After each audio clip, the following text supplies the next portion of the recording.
الشيطان اللعين الرجيم بسم الله الرحمن الرحيم Africa फेडरेशनના પ્રમુખ સાહેબ તથા ઉપપ્રમુખ સાહેબ મુરબ્બી રઝા અલી ભાઈ, આફ્રિકા ફેડરેશનના ઓફિસ બેરરો હોદ્દેદારો, આફ્રિકા ફેડરેશનની હેરિટેજ ટીમના મેમ્બરો, ભાઈઓ તથા બહેનો, મારા નવજવાન મિત્રો, સલામુન અલૈકુમ વરહમતુલ્લાહિ વબરકાતુ. સૌપ્રથમ હું આફ્રિકા ફેડરેશનનો શુક્રગુજાર છું કે એમણે મને આ તક આપી અને સાથે સાથે ખોજા હેરિટેજ ડે 2023ની ઉજવણી માટે જે આ યોજના કરી છે તે માટે હું એમને દાદ દઉં છું. ઇન્શાલ્લાહ કોશિશ એ હશે કે આ જે સંદેશો દેવાનો છે એ નવજવાન મિત્રો માટે છે.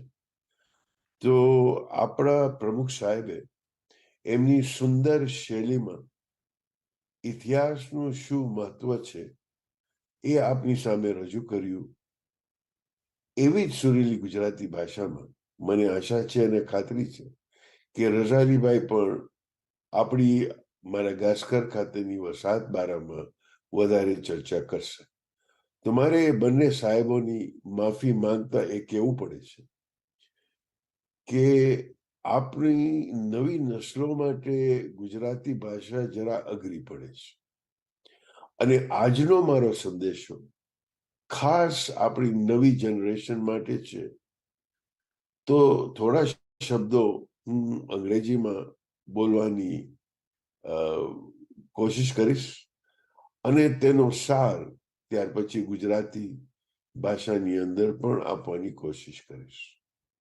So my dear friends, as you just saw the short film where our ancestors embarked on a daunting voyage from Gujarat, the ports of Porbandar and Manvi to East Africa, a journey marked by fierce monsoons and numerous challenges that they bravely faced. This evening, I wish to delve deeper into the essence of our forebearers' odyssey. It's a tale of courage and resilience, symbolized by the character of Dhanjibhai Dukawala, a fictional embodiment of our lineage. It could be my grandfather, your great-grandfather, any one of our ancestors. They traversed oceans and continents, transforming a daunting adversity into a legacy of strength and identity. As they left behind the familiar shores of Gujarat, they charted a course through turbulent waters, sculpting the bedrock of our very existence as we know it today. So the story today is one of such resilience and migration that stem from the arid lands of Gujarat. You know, the persistent droughts and the divisions within the Khoja community between the Ismailis and the Ithnashris created not just a physical divide, but also a deep emotional strife, which led to many of our ancestors making the hard choice of migrating across the Indian Ocean towards East Africa. So we begin the story of Dhanjibhai Dukawala, that under the scorching African sun, he arrives on foot, seeking a small piece of land in the interior, the vast, warm savanna plains, and from that hard ground, a dukkha, a shop, slowly emerges. This is his story that I'd like to share today. You know, Dhanjibhai's journey from his village in India to unfamiliar shores of East Africa was a defining moment in his life. Leaving behind the comfort of his home and family, Dhanjibhai boards a single-sail dhow on his own with 15 other passengers to carry him across the vast tract of the Indian Ocean. Upon arrival in East Africa, Dhanjibhai faces a multitude of challenges. a newcomer in a foreign land, learning a new language, adapting to a new culture, and navigate the intricacies and the difficulties of starting a new life from scratch. Well, with meager savings that he had managed to bring, Dhanjibai opens a modest dukkha, a small shop. This dukkha reminded him of the shops that he had known back in India. As the shop was coming up, the Mbati dukkha, made out of corrugated iron, the locals watched his novel structure made of these iron sheets and wood, and they entered it with some curiosity, discovering some goods and foods and tools and wares that they had never seen before. Thus, Dhanjibai, the intrepid Indian dukkawala, became a bridge between their world and the world of Indian and foreign goods. So he brought the familiar kitambas, nguo, kisum, sumari, sukari, makarafu, tangawizi, pilipili, manga, all this. The list is endless and so much more. He was able to enrich their lives with new flavors, new spices, and new products.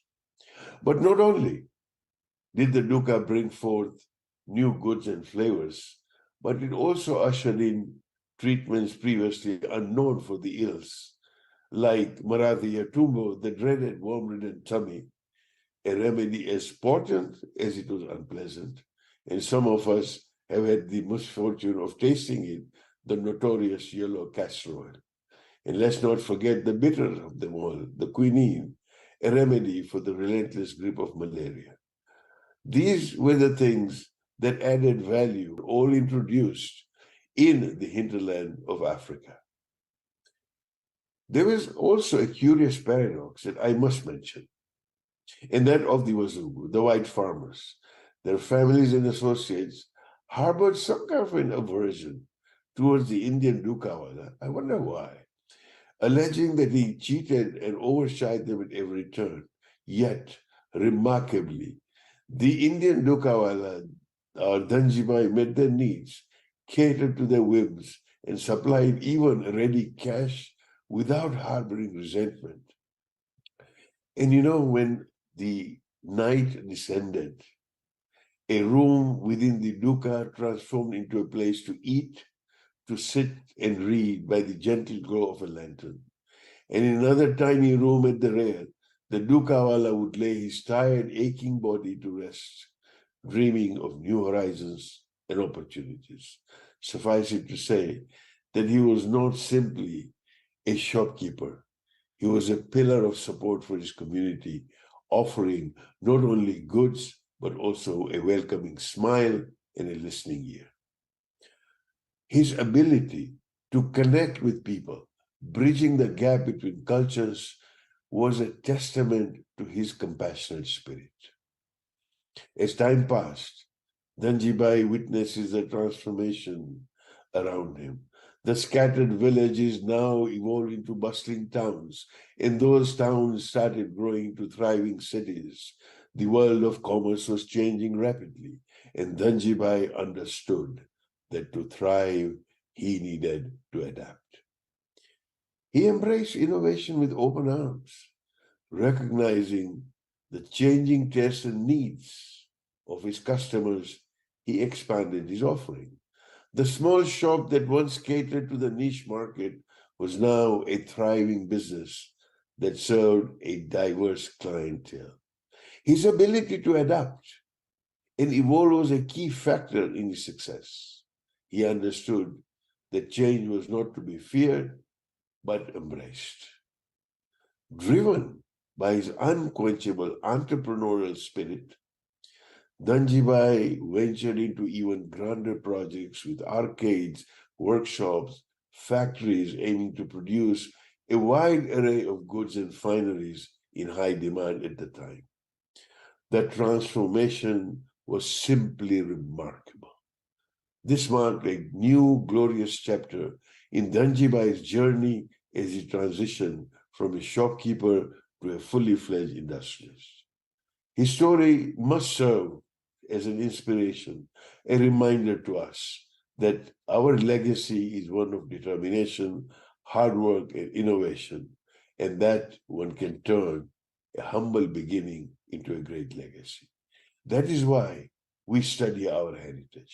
That is the MO of the Khoja Heritage Project, and that is why we are gathered here today to celebrate and to commemorate both our successes and our difficulties where we are a Khoja Shia ethnic community as we exist today. તો ભાઈઓ મુક્તસરન જેવી રીતે મેં કહ્યું કે ધનજીભાઈની જે મુસાફરી કે જેને તેમને ભારતને નાના ગામથી પૂર્વ આફ્રિકાના શહેરો સુધી લઈ ગઈ હતી, દોસ્તો એ વાર્તા માત્ર ધનજીભાઈની નથી, એ આપણી કોમની વાર્તા છે. એટલું જાણો કે એ નાની દુકાન, એ નાની શોપ, સ્મોલ શોપ કે જેની સ્થાપનાનું ફળ આજે આપણે ચાકી રહ્યા છીએ, એ ખાઈ રહ્યા છીએ. પૂર્વ આફ્રિકામાં પહોંચ્યા પછી તેઓ તેમના જમાતના સભ્ય બન્યા. તેમણે સ્થાનિક ઇમામવાડામાં પોતાનું ફંડ આપ્યું કે જેને જમાતોમાં ભાગ લીધો, જે જમાતોનું ફળ આજે આપણને મળે છે. મોમિનીન, જેમ જેમ સમય વીતતો ગયો તેમ તેમ ધનજીભાઈએ તેમની આસપાસની જમીનનું પરિવર્તન જોયું અને ધનજીભાઈ સમજી ગયા કે સફળતા અને સક્સેસની ચાવી છે નવીનતાને અપનાવી. મોમિનીન, આ આપણું હેરિટેજ છે. ધનજીભાઈનું જીવન અંતમાં એ કહું કે એક ઉદાહરણ, એક એક્ઝામ્પલ છે કે કેવી રીતે વ્યક્તિ પોતાની સખત મહેનત અને આશાઓની શક્તિથી પરિસ્થિતિઓને બદલી શકે છે, પરિવર્તન લાવી શકે છે. તેમનું જીવન કઠિનાઈની સામે સફળતાનું એક ઇન્સ્પિરેશનલ, એક પ્રેરક કહાણી છે. તેમના પ્રવાસમાં ધનજીભાઈએ નવી સંસ્કૃતિઓ, નવા કલ્ચર સાથે મેળવવું, નવા વેપારીઓ, નવી તકોને ઓળખવું, નવી સોસાયટી સાથે જોડાવું, એ બધી વસ્તુ આપણને સમજી અને સમજવાની જરૂર છે, તાકે આપણું ભવિષ્ય છે એને પણ આપણે એવી જ રીતે, એ જ કથા પ્રમાણે આપણે આગળ લઈ જાય. એટલા માટે જ દોસ્તો આપણે આ હેરિટેજનો વારસો સમજવો, અપનાવો અને પછી એ નસલો, આવતી નસલો સુધી પહોંચાડવું એ આપણી ફરજ છે. અને એ છે ખોજા હેરિટેજ પ્રોજેક્ટની નું કામ અને ખોજા હેરિટેજ પ્રોજેક્ટની સ્થાપનાનું મકસદ. અને આજે આપણે ભેગા થયા છે ખોજા હેરિટેજ ડે માટે, એનો પણ મકસદ એ જ છે. તો અંતમાં હું આફ્રિકા ફેડરેશનના પ્રતિનિધિઓને અને પ્રમુખ સાહેબને, ઉપપ્રમુખ સાહેબને અને ટીમને હું ખાસ દાદ દઉં છું કે એમણે આ પ્રોગ્રામ રાખ્યો તાકે આપણે આપણી હેરિટેજને સમજીએ. સાથે સાથે AFEd હાઉસની અંદર જે આર્કાઇવનું સેક્શન બનાવવામાં આવ્યું છે તેના માટે પણ હું એમને દાદ દઉં છું કે એ વસ્તુઓ જે છે એ આગલી નસલો સુધી પહોંચાડવા માટે આપણને કેટલી જરૂરી છે અને કેટલી મદદરૂપ નીવડશે. તો અંતે વસ્સલામુ અલૈકુમ વરહમતુલ્લાહી વબરકાતુહ.